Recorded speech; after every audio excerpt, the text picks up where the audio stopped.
Pasangan calon kepala daerah Kalimantan Selatan Saberi Nur Muhyiddin berhasil meraih suara terbanyak di pemungutan suara ulang wilayah Banjarmasin Selatan.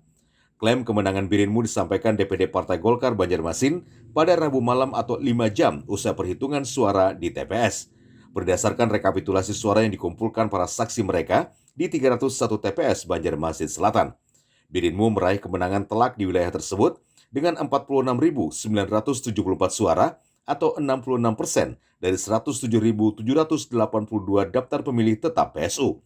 Sedangkan pesaingnya, paslon nomor urut 2 Denny Indrayana Dipriadi hanya mendapat 23.821 suara. Menurut Ketua DPD Golkar Banjarmasin Yuni Abdinur Sulaiman, mengucap syukur dan terima kasih atas partisipasi masyarakat yang jauh meningkat dalam memberikan hak pilihnya. Ya, kita menjaga syukur, alhamdulillah Allah mengabulkan hajat kita, yang mana hari ini PSU terutama di wilayah Banjar Selatan kita syukur alhamdulillah dan terima kasih banyak untuk masyarakat khususnya masyarakat Banjar Selatan, yang mana tingkat untuk memilih melebihi dari kemarin pas pilkada 70% dari daftar pemilih mereka hadir, dan alhamdulillah juga hampir 70% kemenangan Paman Birinmu paslon 01.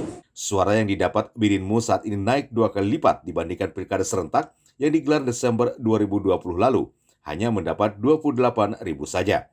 Sementara itu, real count milik KPU masih belum dirilis secara resmi, karena masih dalam proses penginputan data di setiap TPS. Dari Banjarmasin, Adi Hardian, Kalsel 1net.